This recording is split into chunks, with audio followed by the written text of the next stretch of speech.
Welcome everybody to the Student Life Leadership Podcast. We are so excited for you to be joining us today. Today we have our very own Vice President of Student Life here at ORU, Dr. Clarence Boyd, and he's going to be sharing with us, and we've kind of come up with some leadership questions. This is the first episode of the podcast, so we want to just kind of hit some general leadership questions. So Dr. Boyd, thank you for joining us. My pleasure. Kicking off the podcast the only way we know how, starting with you. So I want to ask you this first question, Dr. Boyd. How would you define leadership? Well, Augustine, rather than defining leadership, I would like to illustrate leadership. Okay. And I think the illustration of leadership is a definition all by itself. There are three illustrations that I would like to use. First of all, leadership must be visionary. And what I mean by visionary is that the leader must share direction, have purpose in pictures, seeing purpose so clearly in one's mind's eye that it is already a reality to you. So if I can see a vision, or if a leader can see a vision and such reality that it's real to him, then he is sure in the direction in which he wants his followers to come. Yeah. And of course, anyone who follows a leader wants to know where they're going. And so one of the first things that a leadership must be realistic about is vision. Second is covering. Covering is a term that God gave me in the writing of my first book, Endangered Masculinity. The role of a man is to cover. That's the responsibility that God gave. Of course, we know anything uncovered is exposed.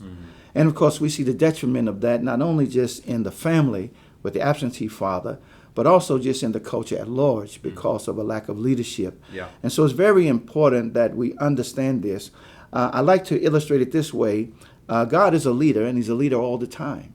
There's never a time when God is not a leader. He takes the responsibility to sustain everything that he created. And of course, we have to also make sure that we do the same, that we provide covering and there are no leadership gaps. Whenever there's a leadership gap, there would be confusion. Yeah. And so we must be sure about that. Finally, as example, and I think this is probably the most critical, we must lead. Every leader must lead by example, and you must become the pattern as a leader to be followed or to be modeled. Yeah. And of course, we have so many leaders who are not the examples that we need. And of course, as a Christian, as a believer, as a follower of Christ, we have a pattern that we can follow, and that is Christ. And if we follow his leadership, then I think hopefully with his grace and anointing, others might follow us. Yeah. No, that's super good, Dr. Boyd. And you brought up Jesus as an example of leadership, which kind of goes into our second question. But I didn't pick Jesus, although I think he is the number one leader. Yes. Well, who would you say is a great example of leadership in the Bible, and why do you think they're a great example? Well, first of all, let me just say, since we touched on Jesus, Jesus is the greatest leader. I call him the master teacher. And of course, his master topic was the kingdom, and his master strategy was discipleship, and his master agenda item was the church. Okay. And of course, there is no greater example than that. Who I chose, though, of course, is a figure in the Bible that I'm consumed with, and that's Joseph. Joseph is a person that I think has a number of qualities. First of all, we know Joseph was a dreamer. And of course, any leader who is not a dreamer will not be a leader, even if he or she does not understand the dream. Yeah. But you must dream because the dream gives you expectation. Anytime God gives us a promise, it creates expectation. And that expectation is heightened by the reality that we have faith in the one who promised us. Yeah. But Joseph was a dreamer. He was a man of integrity. He feared God. And this is something that I know, at least in leadership, is vital, critical. Yeah. Even in the midst of temptation, he honored God. He could not sin. He saw sin as something that was against his God. And that's the kind of godly fear that a leader must have. I hope that's the godly fear that I possess. He was a fighter. And even in the midst of his circumstance, even after being betrayed, even after being forgotten, he always kept his eyes on God. Yeah. He realized who he was. He realized whose he was. And in some way, he realized that even in spite of the circumstances, God was still working things out for his good. And then finally, he was humble. And what do I mean by humble? It's one thing to fight uphill, but when you reach the hill and you are blessed, he now is living in Pharaoh's house, married to Pharaoh's daughter. Yeah. Number one, under Pharaoh, he did not see himself as an Egyptian. He saw himself as a Jew, as an Israelite. And of course, he matured to the point that he realized that all that had happened to him so that he could be used by God to deliver a nation. One last point that I will make here, which I think is awesome, he realized that Egypt was not his home. Yeah. And he told his future sons and daughters that the Lord would bless them and get them out of Egypt. And when that happened, take his bones from here. This was not his home. Yeah. Amen. So Wow. if we can remember who we are and whose we are, if we can remember that even regardless of what we go through, God's plan for us is real. Yeah. And our leadership is not in vain. Wow, that's super good. Joseph's such a great example. And, Dr. Boyd, our major audience in here is young adults, students here at ORU, wanting to grow in their leadership. So this question would be, looking back on your younger self, what leadership characteristic do you wish you had developed sooner? Let me see if I can look back on my younger self. No, that is not really a difficult reality. In fact, it's born out of experience. That would be patience. Patience. But I would say patience in this sense, learning to hear God's voice. Of course, that's not unfamiliar to all of us here at Oral Roberts University. That was part of the vision of our founder. And of course, it's God's will for all of our lives. Example, I came to ORU wanting to play basketball. And of course, that vision did not materialize, but then God used that reality for my first job as resident hall director of the athletic dorm, which was new at that time in '77. Well, it's amazing how we can hear voices and not realize whose voice we are hearing. Sometimes it's our voice, sometimes it's the enemy's voice, sometimes it's others' voices. But at this point, I had made up my mind that I was going to leave ORU after being a dorm director for 4 years. I had gotten an offer for a job off campus, and I was a little bit frustrated. I won't go into all of those details, but at the same time, I was really confused. And God sent a brother, J.W. Brewington, at that time was the housing director, to speak into my life, and he helped me realize that I was not hearing God's voice. And the reality was, if I had left, none of these realities that we have experienced since would have come to pass. Yeah. And I chose to remain, having listened to the Lord. I got you. I'm in control. I'm faithful to finish what I've begun, although I didn't even know to some degree what he had begun, and definitely didn't know what he was finishing. Yeah.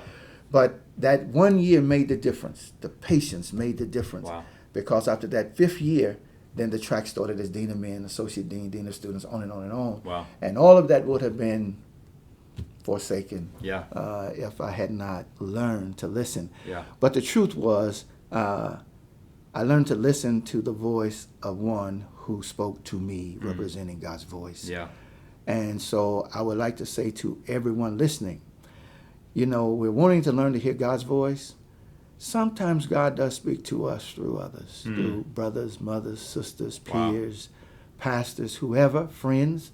But we must learn to recognize his voice, and it comes in many ways, in many shapes, in many fashions. Yeah. That's super good, especially for us young leaders to hear, to grow in patience. When you think about leadership, leadership does entail responsibility. It's some hard work. It's not always easy. So for you, what is the hardest part of leadership, and how do you deal with that in a healthy way? Well, to whom much is given, much is required. And I think, the parable of the talents speaks to this. We cannot afford to get confused about the number of talents we have. Rather, we must be faithful with whatever talent we have. because the Bible is true regardless of the number. If you are faithful with a little, he will make you ruler over much. I think, though, some of the hardest challenges with leadership for me, and I'll share this out of my own personal reality, first of all, is consistency. I've learned the principle, anything you do consistent, you will do well.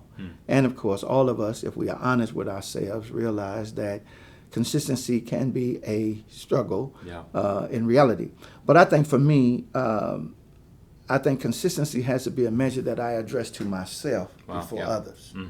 Oftentimes, we look to others for something that we expect that we are lacking in our own lives. Yeah, so true. And so if I deal with myself, then it helps me to see others different, because whether we like it or not, realize it or not, all of us share the same challenge with consistency. Secondly is maturity. We oftentimes think we are more mature than we really are. Of course, we then learn that we're not as mature as we thought we were. But maturity is always a challenge, and that's where the word accountability comes in. Yeah. I look at it this way. I want to be the same person in private that I am in public. Come on. Yeah. And of course, we know that that can be two very different people. But of course, if we deal with accountability in God, then he can help us become one person. And of course, that one person can be more respected by someone who is two or three different people, because whether you realize it or not, ultimately you're going to be exposed. And finally, it's transparency.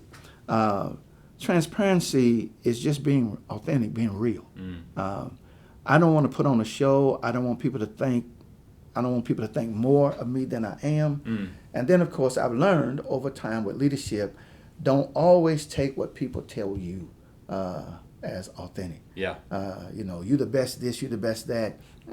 You at least ought to know better than that. But at the same time, don't allow yourself to get puffed up, and don't believe everything you hear. Be the person God called you to be. Become the person God created you to become. And realize that there's only one you. No one else can be you. No one else can fulfill God's purpose, will for your life, but you.